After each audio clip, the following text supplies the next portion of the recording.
Welcome to the Best Books Podcast, an Orchard Hill podcast that helps people choose their next book. I'm your host, Jonathan Thede. Today, I'm so excited that for our next episode, for our next book, our guest is none other than a swell fella, Bryce Vaught. Nice. Bryce, how's Swell it going? Fella. Yeah, I like you it. like that? Yeah. It's going great. In a great time of year. Not sure when you're going to be watching this, but we're in a sweet season of weather, so I'm really appreciating that and making the most of it. Yeah. So I think I'm going to wait till listen back on this when it's terrible weather, just so I can remember there you that go. sometimes we do get a good stretch. Yeah. Well, cool. Before we get into talking about the book proper, I wanted to play a little bit of a game. We don't normally do this on Best Books, but something that you and I share with the book we're talking about today. The book that we're talking about is historical fiction. It is set in the time of Christ. And I don't know if this is just a thing among Christians or if I'm just a weird, I just love this period of history, but it is just a thought-provoking time. It's a very unique time. Greeks, Romans, that conflict with the Jews, of course. So take me through. I want you to pretend that we get in a time machine. You have one day in biblical times, one day in Jerusalem and Judea, wherever you want to be. Take me through what you're doing in the year 25 AD. What are you doing if you had one day to experience it? Okay, and just to clarify, I know then what I know now, like Yes. 2,000 years later. Yeah. Okay, You're not ignorant. I would definitely be on the hunt to find Jesus, and I just want to know what he looks like, want to hear him speak, teach, if he's even doing that at that point. I mean, he may not be in his public ministry, but... Are you leaving your phone at home? That'd probably be good, because I don't want to mess up the future by doing something There's a lot of stupid. movies have been written about that. I'll probably try to be inconspicuous, and I'll probably make a lot of people mad because they don't know the culture, and so I'll say the wrong thing, do the wrong thing, Well, it's one of those things where it's a fun thought experiment until you remember the language barrier. Yeah. It's like, wow, I can't actually lost. communicate with anyone. I have no way to get around. Yeah. And for that reason, you took the great spiritual answer. I think I thought through this, and then it didn't. For some reason, I get in my head like Jesus only existed from AD 30 to 33. Like, it's weird to think that in AD 25 he's alive, but just not doing ministry. Yeah. He's preparing for his ministry. As John would say, his hour has not yet come. So for my answer, I think I'd literally just walk down one of those like busy city streets you see on like The Chosen or any sort of like historical fiction sort of setting. I think that's really neat. Yeah, it's great. I think just being able to see the scenery, get a feel and a sense of what life was like, I think that would be a pretty awesome experience, because we're so far removed from that time period that even when we read the Gospels, even if you're very familiar with that time, that context, still a lot that we don't know and we just can't get the feel of. So. Yeah, and that's one reason I love books like this, because it opens our minds to what it would have actually been like to not be Peter, to not be James, to not be John, but to be Daniel, like we're talking about today, to be someone who maybe doesn't get credit in the New Testament, but someone who would say, what would it have been like if in my town Jesus came through and he created this crowd? Yeah. And so that's a little bit of a teaser. We'll get into that. But before we do, just give us a ministry update, just what's going on in your world. You're currently over men's ministry and married couples ministry. What gets you excited? Yeah, I think we've just got a great momentum in this season. We're coming out of a great summer with Kids Fest, have some new families coming, and then we just finished up our first ever men's seasonal study, which I didn't really know what to expect with that, because it was still in the that August month. I mean, people are traveling, but we just had a great turnout. I mean, we had 60 to 70 men attend and participate each week, and so there's just, it reminded me that there's a hunger and just a desire to participate in what the church is doing, study scripture, find community. So really just encouraged by that, and gearing up for men's breakfast. Again, depending on when you're watching that's coming up, our fall one in September. So excited just to gather with a good group of guys and spend some time in community. So.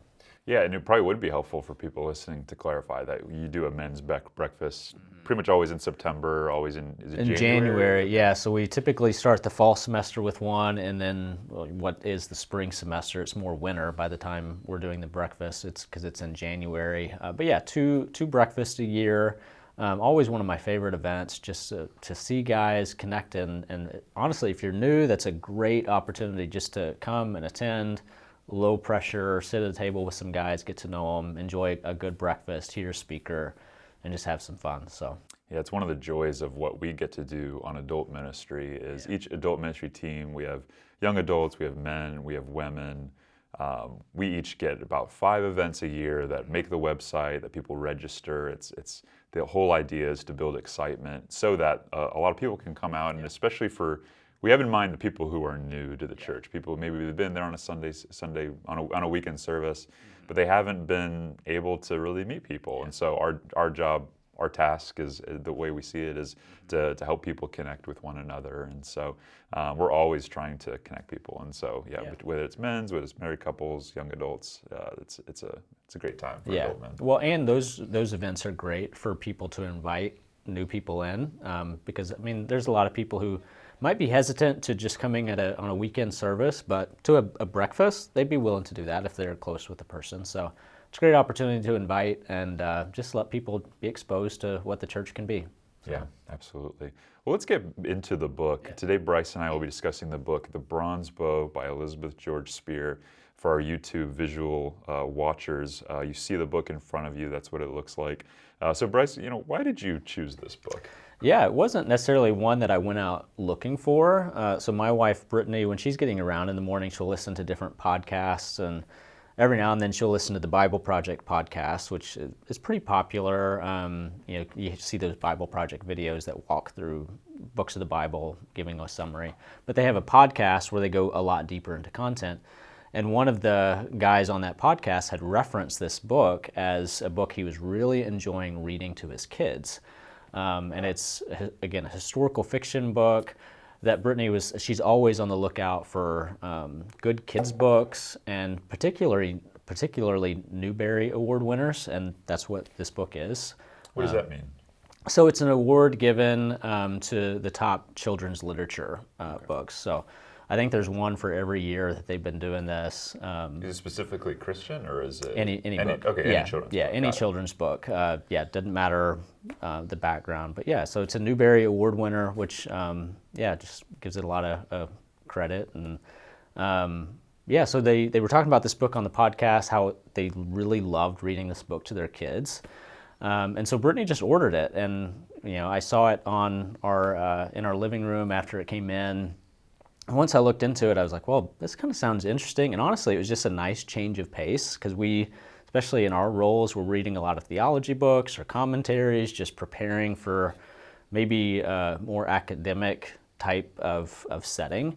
And so just to have a nonfiction that I didn't necessarily have to do a whole lot of thinking about was just enjoyable. And it was a story that took place in Jesus' day, which was it's nonfiction or fiction, so these characters, a lot of them don't exist. They were just this writer's imagination. But she does a great job of capturing the scene and just bringing you into the setting in a way that you often miss. So. Yeah. Well, speaking about the author, do you know anything about the author apart from this book? Yeah, I looked her up a little bit just because I was curious, and she has written another book, and I cannot remember the name of it, but it was another book that won a Newbery Award. So very distinguished author who is a believer. You can see that in the book. She just makes a lot of allusions to New Testament ideas, and you could tell that she has a pretty good understanding of that time period. You can tell that she has a unique view of who Jesus is, that he's not just a man. So those things come out even though they're not explicit.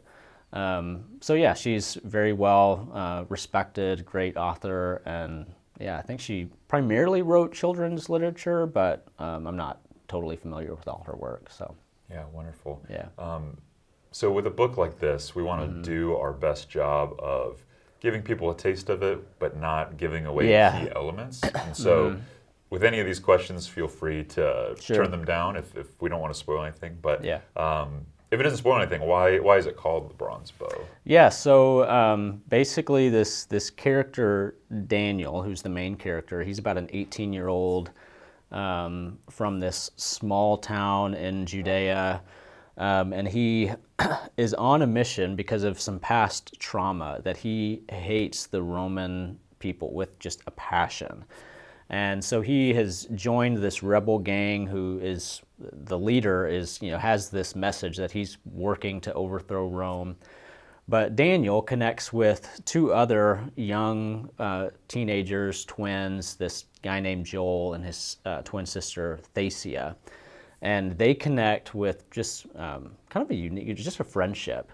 And after these twins hear Daniel's story, they want to be in on helping him, and just they have this renewed passion of just seeing Israel freed from oppression and becoming the nation that God had promised in the Old Testament.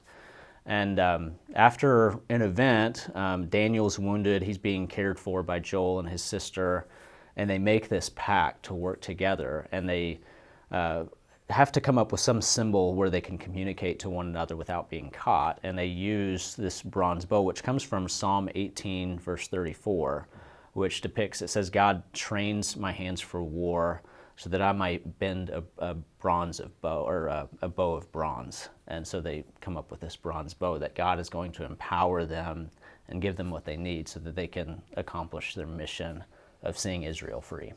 Wow. So, yeah. Yeah, so where do we get this? Where do we see this idea, like in the New Testament, this idea of, hey, there's this group of people, I think we get this depiction of Jesus where it's like, he's kind of like 60s Jesus, he's a hippie, he's basically like, hey guys, just get along, Yeah. And I think the reason that doesn't always hit us is because we don't understand sort of what was going on. So tell us about that. What was going on that would entice a character like Daniel to be more of that rebellion mindset? Yeah. So Rome is, they're the ones who were ruling over Judea and Jerusalem in that day, and they're kind of ruling with a heavy hand, and they're just strict, they're violent, and I don't want to give too much of the book away, but you can even see in the New Testament that there are groups of people that are called zealots, that they do have this passion, because you have this Old Testament, these promises that the nation of Israel is going to be this kingdom, and through this kingdom, every other nation through the world is going to be blessed, and they are just far from experiencing that. And so, there's this struggle of what that looks like while trying to just survive, and just a lot of obstacles to overcome. So, after a traumatic event that the character Daniel experiences in his family, he is just renewed with this passion of like, this has to be done now, because I can't stand this. He cannot stand the sight of Romans. He wants to put an end to them. Anytime he sees a Roman, it's like he has to do everything in his power just to not fight them right then and there. He just has this personal vengeance in mind, and he's willing to do whatever it takes to conquer them.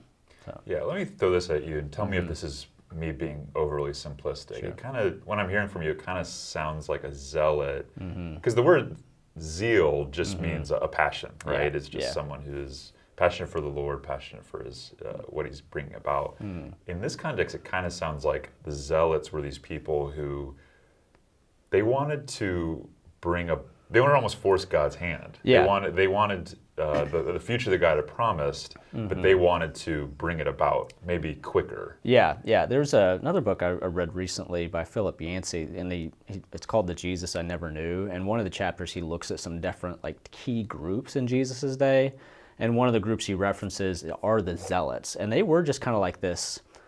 I don't want to say a political group, but they were a religiously motivated group to really see God's kingdom come into existence and, kind of bring it themselves if needed. Really inspired by the story of the Maccabees, which is kind of an apocrypha book where, they kind of withstand an outside force. And so, this group really feels like, hey, this is what God wants, and we want to bring that about, and we'll do whatever it takes to see it happen. Yeah, I think of this with not only the zealots, but also the Pharisees. It can be so easy to be kind of historical snobs and to look back on people and say, well, I wouldn't act like that. Right. But we, especially as Americans, I mean, we have never really lived in a time where Yeah. anyone has truly oppressed us, Yeah. to where someone is actively, you know, we talked about earlier the joke of sort of walking through the streets of Judea. You know, one thing I was thinking that that I didn't say out loud was, I can just see the guards, you know, wherever you go, just these guards just making sure, hey, if I am out of line, like they're going to make sure I get back in line. And of course we have versions of that, but with police officers and different things, but it's not this racial divide either. It's not, okay, we're the Jews and they're the Romans. It's, you know, so we don't really have that today. Yeah. At least not in the same form, but that cry for justice is something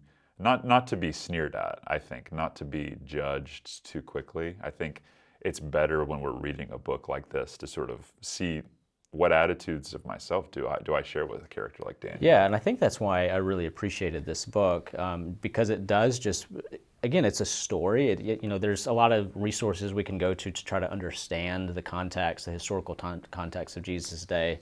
But she just presents it in a way that's kind of captivating. I mean, she develops these characters who are just really deep and you can identify with really easily. And all of a sudden, you're just kind of immersed in that day. And so you feel all the tension that the people in Jesus' day would have felt, which, I mean, Daniel, he's really wrestling with what he wants, what he sees happening.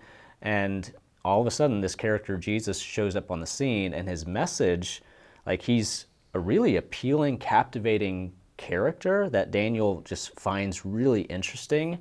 He's creating this following, but Jesus' teaching is just so unlike anything Daniel has ever heard. And so he's just like, who is this Jesus guy and what do I do with him? And so, Is there a sense to where when he first hears Jesus' message, is there a little bit of offense? Like, is he kind of like, whoa, taken aback? This is not, I don't know if I line up with this guy. Yeah, you can see it pretty quickly when he first meets Jesus. At one sense, he is so captivated just by who he is, the way he's teaching. Like, you could tell he speaks with such authority.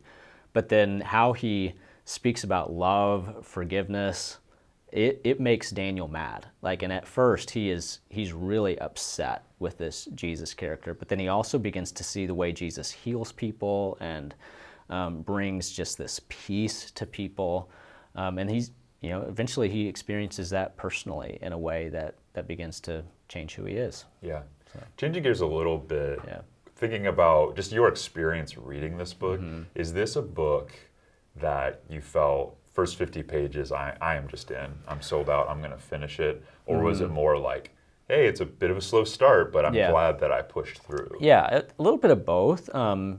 And I, even just looking online, some of the reviews for this book, I mean, it was written by people who had to read this book in school, and they were like, it is so slow, nothing happens. What are these school kids doing writing reviews? I know. Writing Google reviews. Yes. Never trust Google reviews. Like 1 star, and I'm like, that is totally unfair. But yeah, I mean, I can't say it's the most exciting book I've ever read, but I think too, because of my Christian belief and worldview, like there was this curiosity about, because Jesus isn't on the scene much at all. I mean, I don't know if you've ever read, for those who read the Chronicles of Narnia, Aslan is like, he's this character that you want to be in the story, but he's only there like intermittently. Yeah. And it's similar here. It's like, you know Jesus is out there and you want these characters to begin to like see who he is and experience his transformation, but it's hit and miss. And so, but there's a lot of action and just a lot of that tension that you wrestle with. So yeah, I appreciate it because, again, it's a story that can captivate you. So, I mean, it's a story that, again, you could read with your kids, your preteens, and they would get it. But it's also deep enough and rich enough that adults can appreciate just the work that she has put together. Yeah, so. I love that. I think as Christians, we have to do work to see Jesus with fresh eyes. Yeah. Because especially those of us that have grown up in church, it can be so easy to, I don't want to say get bored with the Gospels, but just to feel like we're experts. Yeah, they become so familiar. Right. And, especially... Being 5,000, okay, right. You're reading through it, you've heard it before. Yeah, so it's just kind of a fresh twist. And again, she has a lot of allusions to New Testament ideas or Characters like Simon the Zealot is in here, one of Jesus' apostles. Like he becomes one of Daniel's mentors. And so he's a person you don't really read much about in the Bible, but he becomes like, she gives him a lot of depth. And of course it's her imagination, so we don't know for sure. But it was just interesting to consider what he might have been and what he was even dealing with, when it came to following Jesus. So. Yeah, absolutely. So I'm hearing all these themes, just the anger inside Daniel, the cry for justice. I'm seeing so much that I think could be applied. You know what I'm saying? Like to read this and to think these were just issues for then and there is so misguided and misses the mark. And we've alluded to it a little bit, but what elements of this book do you think are relevant modern day? Yeah, it's a good question. I mean, I think there's definitely a lot of forgiveness that's what Daniel is really wrestling with. That Jesus is instructing, like, hey, don't treat these Roman people any different, and that blows his mind. So I think even just understanding who your enemies are, bigger picture than what you're just experiencing in the moment. But then also just confronting, who do you see Jesus as? I mean, there's so much about who he is that we don't know, that we're not familiar with, and just seeing him from another perspective is just so helpful. Yeah.